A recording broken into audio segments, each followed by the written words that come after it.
My family favored my sister, calling me worthless. But when she needed help, I was the only one who answered the call. It happened during a family dinner, one of those supposed celebrations where everyone's pretending to be happy for each other. My sister, Amanda, had just become a lawyer. She walked into our parents' house, diploma in one hand and a shiny job offer in the other. From that moment on, I may as well have ceased to exist. Amanda wasn't just the favorite anymore, she became royalty. Dad, always the loudest voice at the table, couldn't stop gushing over her. At first, I thought it was just typical pride. But then he said it, the sentence that's been branded into my memory ever since. "She's a lawyer and you're worthless," he announced, like he was stating a simple fact. He didn't even look at me when he said it, just kept on grinning at Amanda as if I was some insignificant speck in the room. Mom burst out laughing so hard she wiped her eyes, and Amanda just smiled, sipping her wine with this superior look on her face. I wanted to scream, to shatter my plate against the wall. But I didn't. I just sat there, forcing myself to stay calm, because I knew if I showed even a flicker of pain, they'd call me sensitive, weak, a loser. That dinner set the tone for the next 5 years. Amanda wasn't just the favorite, she was the family's pride and joy, the one who made them feel like they had done something right in life. Me? I was just the footnote, the forgotten son who didn't quite measure up. Every holiday, every birthday, every Monday and Sunday, dinner became a stage for Amanda's achievements. Her new car, her fancy condo, her luxurious vacations, all celebrated, all praised. Meanwhile, anything remotely positive about me was ignored or, worse, turned into a joke. My old car? A piece of junk. My small apartment? A sad excuse for a living space. My steady but modest job? Proof that I was lazy and lacked ambition. And when they weren't worshiping Amanda, they were tearing me down. I tried to push back once, to make them see how unfair it was. Dad just waved me off, chuckling. "We're just messing around," he said like it was all a big joke. Mom would roll her eyes, muttering about how I needed to toughen up. And Amanda? She didn't even bother pretending to care. She just smirked, like it was all beneath her. The only people who ever had my back were my grandparents. My grandpa once snapped at Dad to knock it off, saying he was being too harsh. Dad just laughed and said, "William's fine. He needs to toughen up." Grandpa's face tightened, but he didn't push it further. I could tell he wanted to say more, but knew it wouldn't change anything. It got to the point where I just stopped going home. I couldn't take the endless comparisons, the feeling of being less than. It wasn't just about Amanda being the favorite. It was like she had replaced me. They treated me like an inconvenience, an afterthought. And when I finally tried to talk to them about how it felt, they looked at me like I was crazy, like I was imagining it all. I even started to doubt myself. Maybe I really was the problem. Maybe I wasn't good enough. Then, one night, everything changed. My phone rang just before midnight. I almost ignored it, thinking it was probably a spam call, but something made me pick up.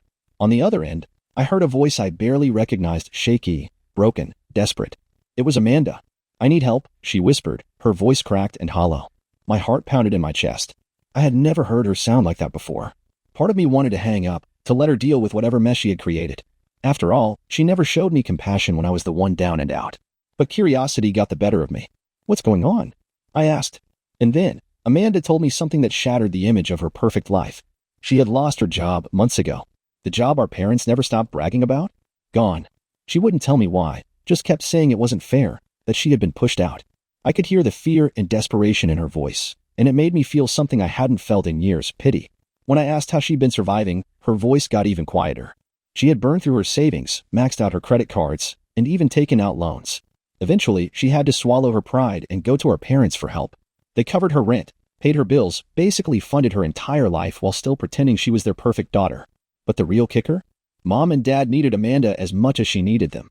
Turns out, Amanda had been their financial lifeline for years. The house they loved to brag about? Amanda's money. The vacations? Amanda's money. All those new things?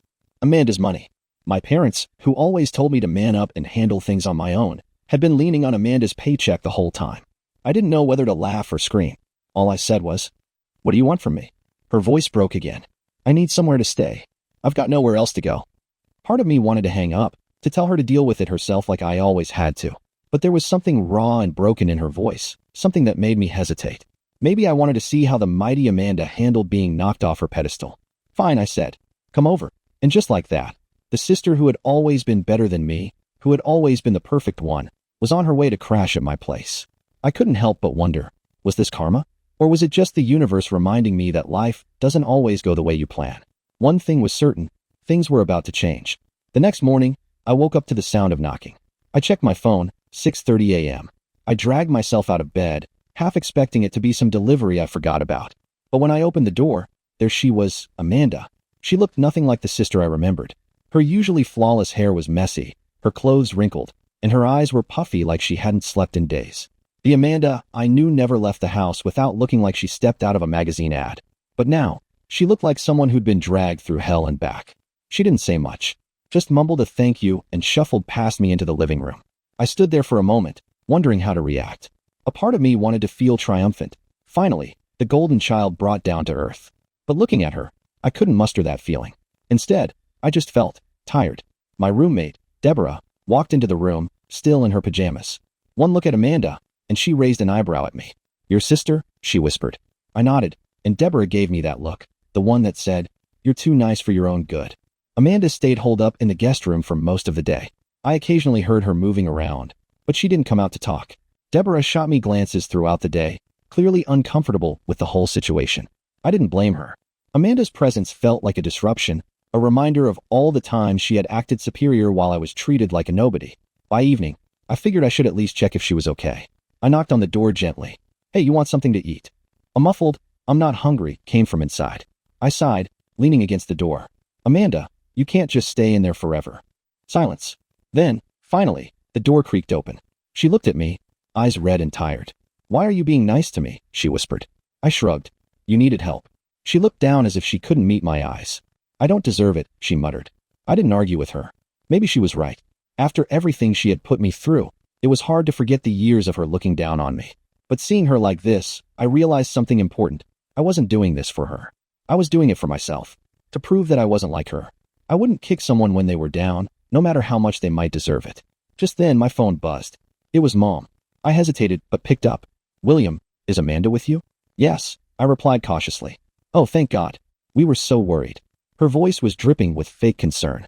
I didn't respond, just waited for her to continue. "Your dad and I are coming over. We need to talk to her." My jaw tightened. I knew this wasn't about concern. They didn't care about Amanda being safe. They just couldn't stand that their golden child had fallen from grace. "No need," I said. "She's fine." Mom's tone shifted, sharper now. "William, don't get involved in things you don't understand.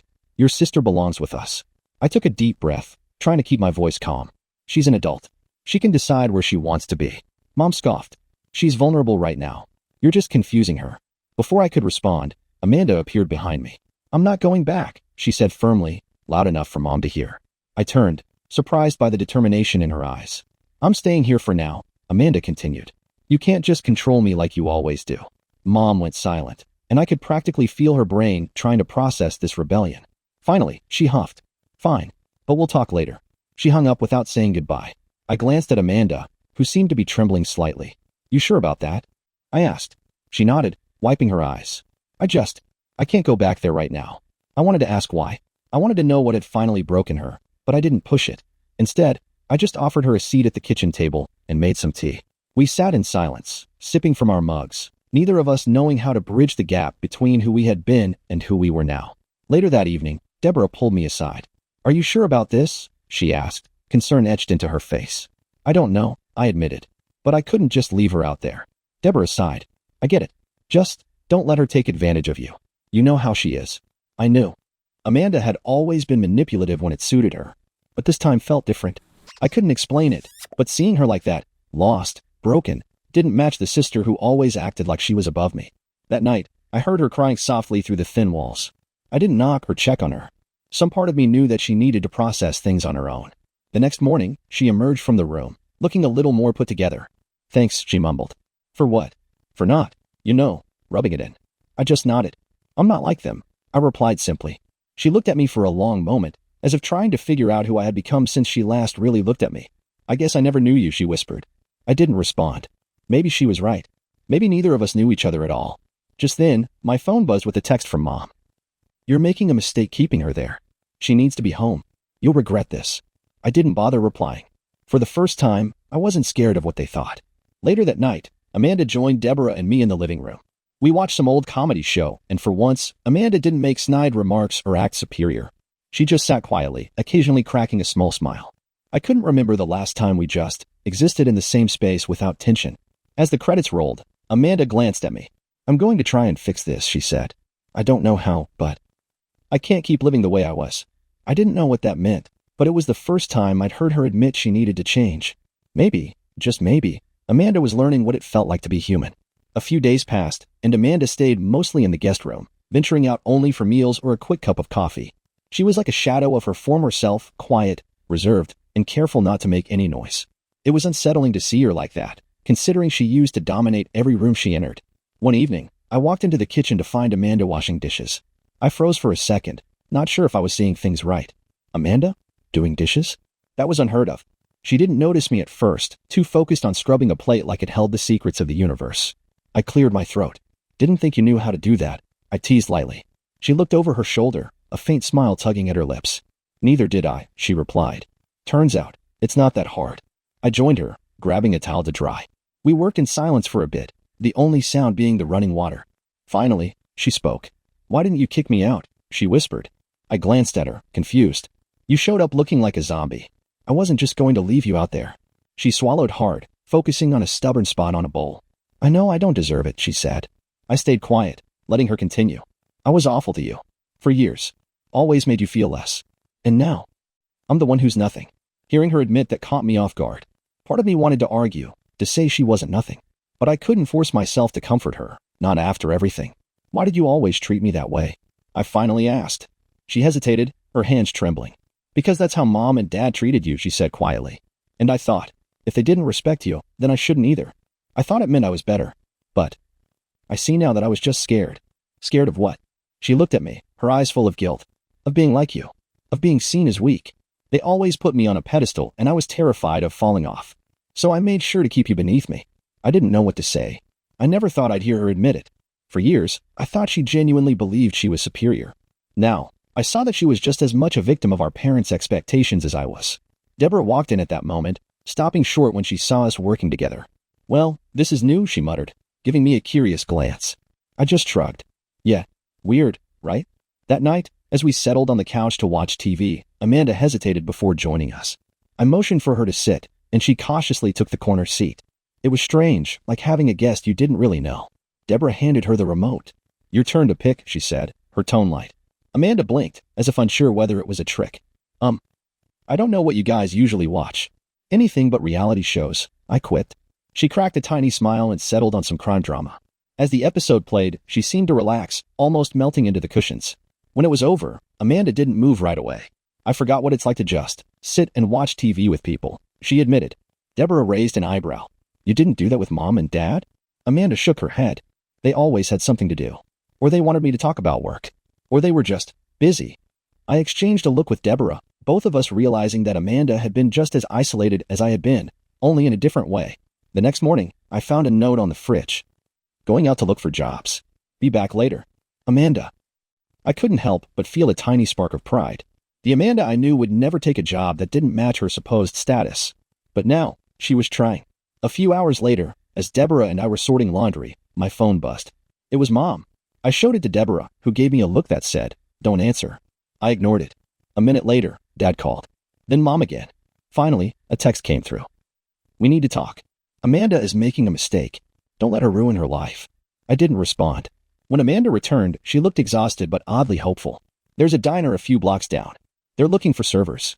Not glamorous, but it's something. I nodded. Work is work. Nothing wrong with that.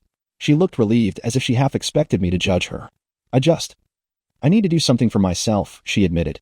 I gave her a small smile. Sounds like a good plan. That evening, I got another text from Mom. This one was more aggressive.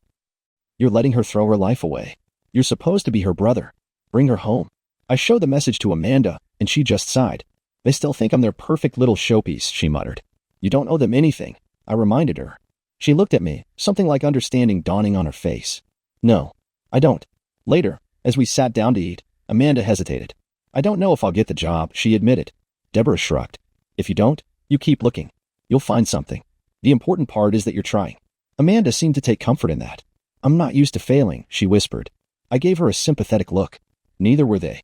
But it's not about never failing. It's about how you pick yourself up afterward. Amanda didn't respond, just nodded, seeming to absorb that truth. For the first time, I saw her not as my rival or the golden child, but as someone who was just trying to figure life out, like me. As the night wore on, Amanda stayed with us in the living room, actually laughing at some stupid sitcom Deborah put on. It was surreal to see her loosen up, to see a glimpse of someone real under all the layers of pride and fear.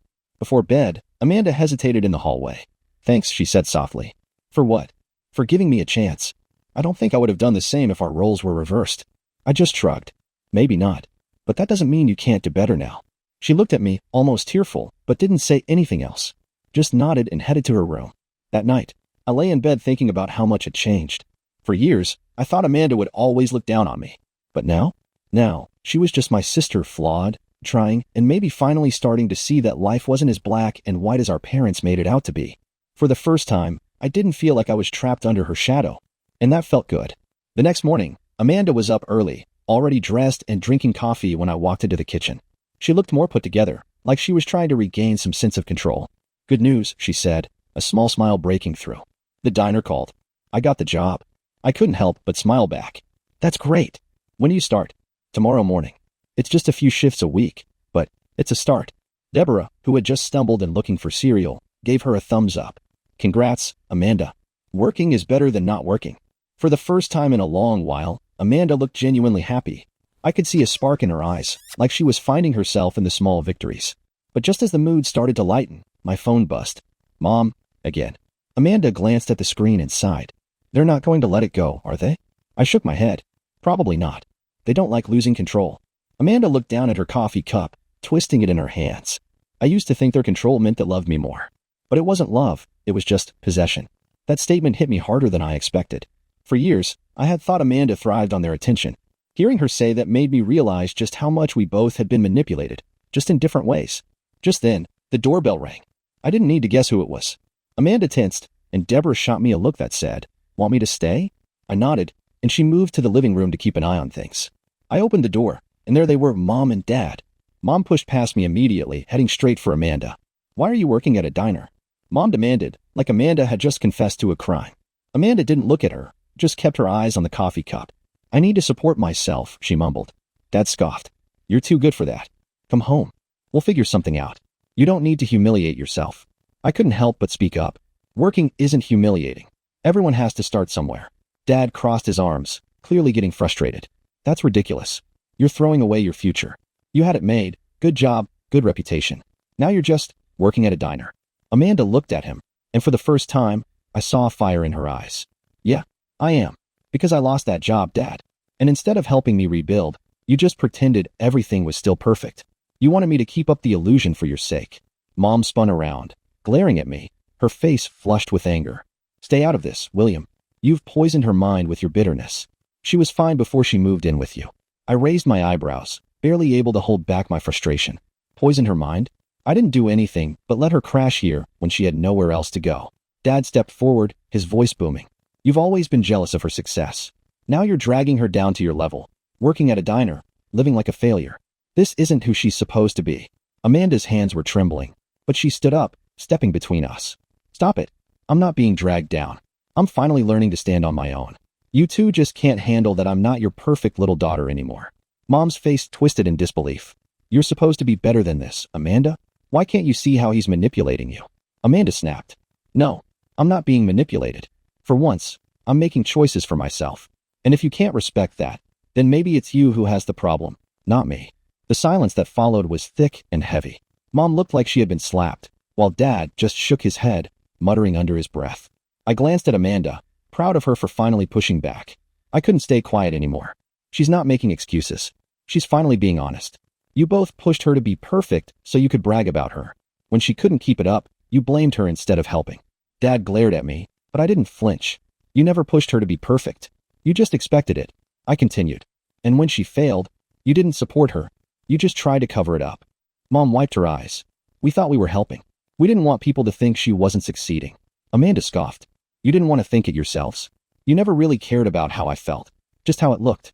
Deborah, who had been quietly observing from the doorway, finally spoke up. "I think you need to let her figure it out. She's not a kid anymore. She's allowed to make mistakes." Dad looked like he wanted to argue, but Mom just pulled on his arm. "Maybe we should go," she whispered.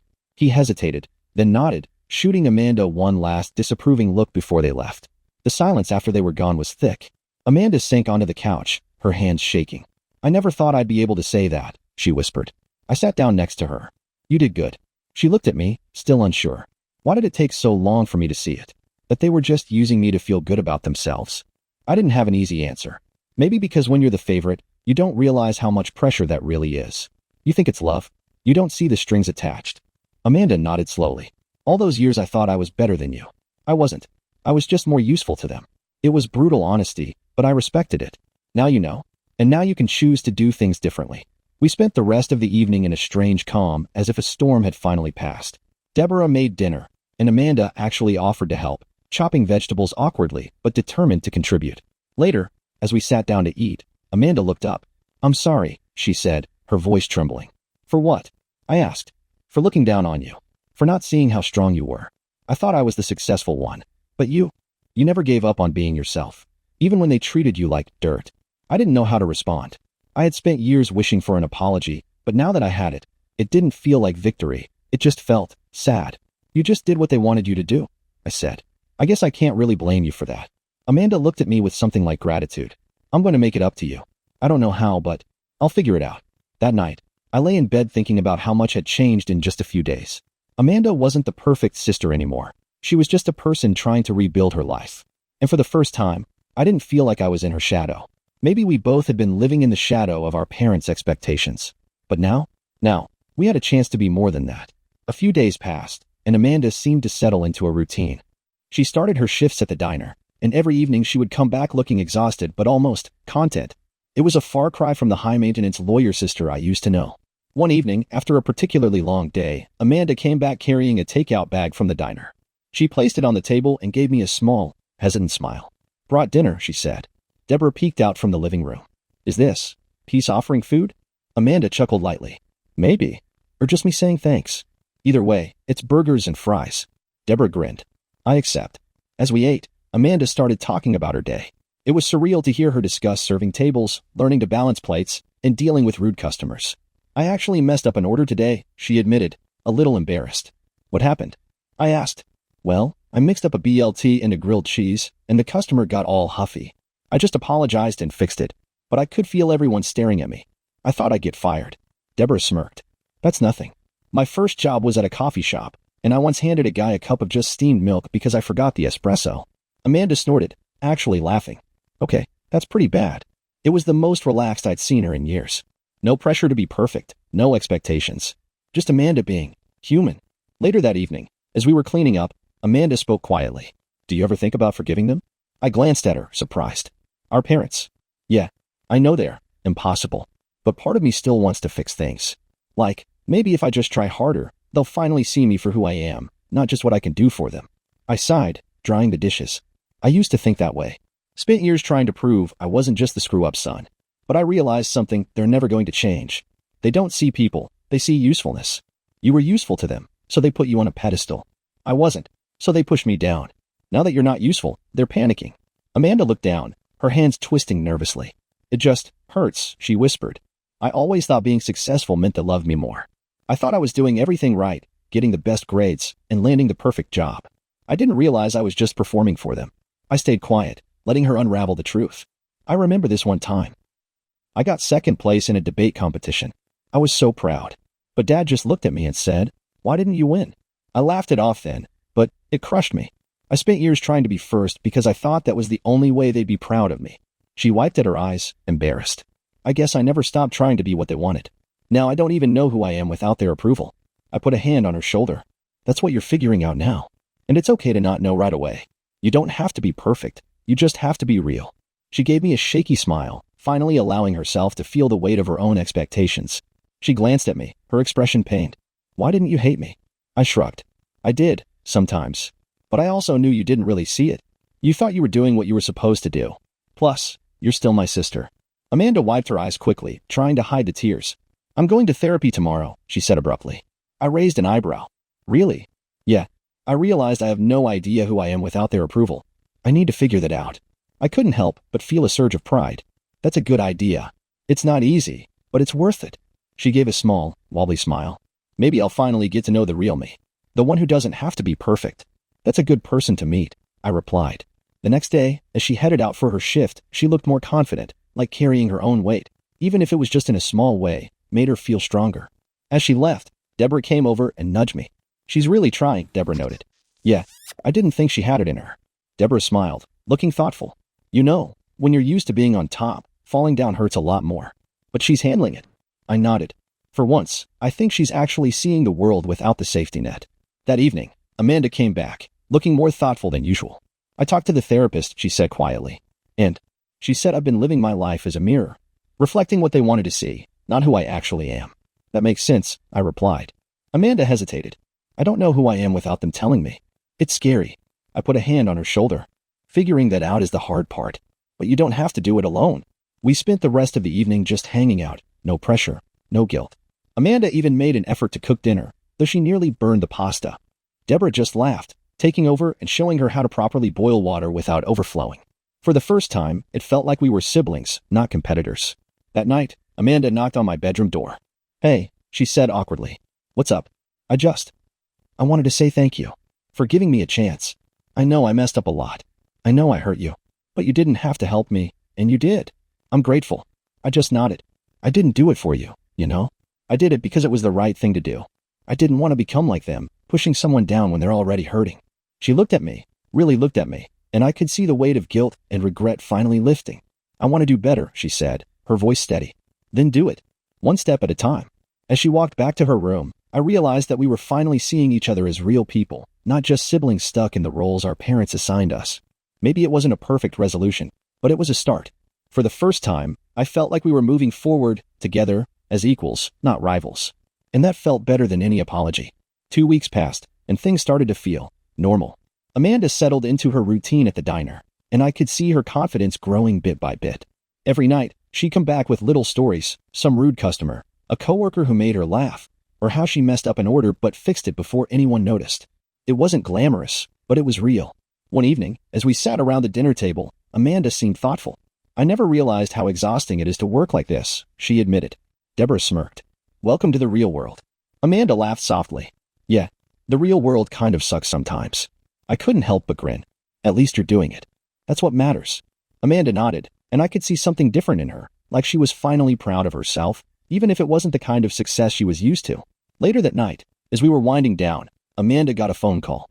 I watched her face tighten as she saw the caller ID, Mom. She hesitated, then answered. Hi, Mom. I couldn't hear the other side, but I could tell from Amanda's expression that it wasn't going well. No. I'm not coming back, she said firmly. A pause. Because I need to do this on my own. Another pause, her jaw tightening. No, William's not manipulating me. This was my choice. Amanda hung up, looking frustrated. They still think you're somehow controlling me, she muttered. I shrugged. That's what they do when they can't control something. They blame someone else. She took a deep breath, trying to calm down. I don't get why they can't just support me. Deborah chimed in. Her voice was soft but firm. Because that would mean admitting they were wrong. Some people can't do that. They'd rather blame others than face their own mistakes. Amanda looked at her, thoughtful. Did you ever deal with that? Deborah nodded. Yeah, my dad used to blame me for everything. When I finally moved out, he said I was ungrateful. But sometimes, walking away is the only way to keep your sanity. Amanda absorbed that, and I could see something shifting in her mind. Maybe for the first time, she was realizing that it wasn't her fault. A few days later, my grandparents invited us over for dinner. Amanda was hesitant, but I convinced her to go. It had been a while since we'd seen them, and I figured it might be good to get some positive family interaction. When we arrived, Grandma hugged us both tightly, while Grandpa gave me a hearty clap on the back. Good to see you too. You look healthier, he noted, giving Amanda a gentle smile. She smiled back, genuinely. Thanks, Grandpa. I'm trying. As we sat down to eat, Grandma brought up the elephant in the room. Your parents stopped by last week, she said cautiously. Amanda tensed, but Grandma continued. They're upset. Said you were being brainwashed by William. I couldn't help but snort. Classic, I muttered. Grandpa shook his head. We told them that you're both adults and can make your own decisions. Your dad didn't like that. Amanda glanced down at her plate, biting her lip. I want them to see me. Not as some perfect daughter, just as me. Grandma reached over and squeezed her hand. They may never see that, sweetie. Some people are too wrapped up in their own image to see others clearly. But that's on them, not you. Amanda looked relieved, like hearing it from someone else made it feel real. It's just hard, she admitted. Grandpa nodded. Family's supposed to lift you up, not push you down. You two did good looking out for each other. For once, Amanda didn't look embarrassed to be complimented. She just nodded, holding back tears. After dinner, as we sat in the living room, Grandma brought out an old photo album. Look at this, she said, pointing to a picture of us as kids, Amanda in a frilly dress, me in jeans and a messy shirt, both of us grinning. Amanda traced the photo with her finger. "We used to be close," she whispered. "Yeah," I replied. Before all the expectations and pressure, Grandma gave us a sad smile. "Your parents always wanted to prove they did better than everyone else. They thought your achievements were their proof of success. They forgot to just love you for who you are." Amanda's eyes filled with tears, and she quickly wiped them away. "I think I just wanted to believe they were proud of me," she admitted.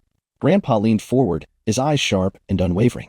"You know, your dad was always like that, thinking his worth came from looking better than everyone else. He never learned how to just be proud without tearing someone else down. I tried to teach him better, but he was too stubborn." Amanda looked at him, confused. "You mean, he was always like this?" Grandma nodded sadly. "Your dad's been fighting to feel superior his whole life. When you succeeded, he saw it as his victory. But when you struggled, he couldn't handle it because it made him feel like he was failing too." Grandpa sighed. "Sometimes parents project their insecurities onto their kids. It's not right, but it happens. You don't have to carry his baggage, Amanda. You're not responsible for making him feel good about himself." Amanda blinked like a new realization was hitting her. "I thought I was the problem, that if I just did better, they'd finally see me. But they never really saw me at all." I squeezed her shoulder gently. "Now you can start seeing yourself. That's all that matters." Back at the apartment, we found Deborah setting up a movie. "You guys good?" she asked, sensing the heavy mood. "Yeah," Amanda replied, surprising me with her sincerity. "Better than I've been in a long time." That night, as we watched the movie, Amanda actually laughed. Real, unguarded laughter. I hadn't heard that in years. I realized that for the first time, Amanda wasn't just pretending to be okay, she was starting to feel it. Before going to bed, Amanda stopped by my room. "Thanks for taking me to see Grandma and Grandpa. I needed that." I just nodded. "Anytime." She hesitated. "I know I can't make up for all those years, but I'm glad we're trying to move forward." "Me too," I replied. And for the first time in a long time, it felt like we were actually moving forward, like the past was finally loosening its grip on us. A few weeks passed, and life settled into a rhythm. Amanda was doing well at the diner, still struggling sometimes, but managing. She kept going to therapy, working through years of pressure and misplaced pride. Every once in a while, she'd share a small insight, like realizing how much of her self-worth had been tied to being the successful one. One evening, as we sat down for dinner, Amanda looked at me with a tentative smile. "I got approved for a new apartment," she announced. Deborah raised an eyebrow. "Seriously? That's awesome." Amanda nodded, her eyes bright. "It's small, but it's mine. I'm moving in next week." I couldn't help but feel proud. "You did it," I said. She smiled shyly. "I did. I wasn't sure if I could, but I needed to try." The next day, as we started packing her things, Amanda seemed lighter, like a weight had finally lifted off her shoulders. We boxed up her clothes, a few keepsakes, and some books she had collected over the years. It was surprisingly sparse, like she didn't want to hold onto anything that reminded her of the past. As we taped up the last box, she sat on the floor, looking contemplative. "Do you think they'll ever get it?" she asked. I knew who she meant. Honestly, probably not. They're too wrapped up in their own version of reality. She nodded, accepting that truth. "I think I'm finally okay with that. I used to think that if I just worked harder, they'd see me. But now, I just want to see myself." I smiled. "That's a good goal." On a moving day, Grandma and Grandpa showed up to help. Grandpa lugged boxes with surprising strength for his age, while Grandma supervised, giving Amanda advice on decorating. It was good to see Amanda surrounded by people who supported her without strings attached. Once everything was moved in, Amanda made coffee for everyone, though she nearly forgot to put it on the grounds, causing Grandma to laugh. "You'll get the hang of it," Grandma teased. Amanda just grinned. "I'm learning." As we sat in her tiny but cozy living room, Amanda looked around, taking it all in. "I didn't think I'd feel this." "Okay," she admitted. Grandpa patted her shoulder. "Freedom feels good, doesn't it?" She nodded. "I didn't know I needed it." After everyone left, Amanda walked me to the door. "Thanks for everything," she said quietly. "You did this yourself," I replied. She shook her head. "No, you showed me how. I never thought I could live without their approval. You taught me that it's okay to just be myself." I hesitated, unsure how to respond. "It's weird, right?" she continued. "Being okay with not being perfect?" "Yeah," I agreed. "But it's worth it." That evening, as I sat back at my own place, I couldn't help but feel a mix of emotions: pride, relief, maybe even a bit of sadness. Amanda and I had spent so many years as rivals, never really seeing each other. Now, we were both finally free, not just from our parents' expectations, but from the roles they had forced us into. A few days later, I got a text from Amanda. "Got my first paycheck. Feels good to actually earn something. Let's do dinner soon, my treat." I couldn't help but smile. "You got it," I replied. A week passed before I heard from our parents again. Mom called, her tone flat and irritated. Your sister moved out. Did you know about this? Yes, I helped her, I replied calmly. She huffed. She's throwing her life away. Working at a diner, living in some rundown place. You should have talked her out of it. I didn't even feel angry, just tired. She's doing what makes her feel right. You never let her make decisions before. Maybe now she's learning how. Mom didn't like that answer. You always resented her success. I knew you'd try to drag her down to your level. I almost laughed at the absurdity. She's not being dragged down, she's finally standing on her own. You just can't handle that she's not your perfect daughter anymore. Mom hung up, clearly unwilling to face the truth. A few days later, Amanda and I met up for dinner. She looked relaxed, more at ease than I'd ever seen her. We ordered burgers, nothing fancy, just real food. As we ate, Amanda looked at me thoughtfully. You know, I always thought being successful meant being better. Now I'm starting to see that it just means being content. I nodded. Success isn't about being the best. It's about being okay with where you are. She smiled, that familiar spark finally back in her eyes. I think I'm starting to get that. Later that night, as we walked back to her apartment, she hesitated at the door. Do you think we'll ever be normal siblings? She asked. I thought about it. I think we're already getting there. We just had to stop pretending to be what they wanted. She smiled, a little teary-eyed. I'm glad I called you that night. I didn't know what else to do. I just didn't want to be alone. You're not alone. Not anymore, I assured her. She hugged me, tight and real. Thanks, Will, for being my brother, even when I wasn't much of a sister. I hugged her back. Everyone deserves a second chance. As I walked home, I couldn't help but feel lighter. We weren't the same people we had been when this all started. Amanda was no longer the perfect daughter, and I wasn't the family's disappointment. We were just two siblings, finally finding our own paths, free from our parents' expectations and free to define ourselves on our own terms. Later that week, I got a postcard from Amanda. On the front was a picture of a peaceful beach, and on the back, she had written, I'm figuring it out, one day at a time. Thanks for giving me the space to learn. Love, Amanda. I pinned it to the fridge, feeling something I hadn't felt in a long time, proud, not just of her but of both of us. We made it through the mess, not perfectly, but honestly. And that was enough. For the first time, I knew we were both finally free.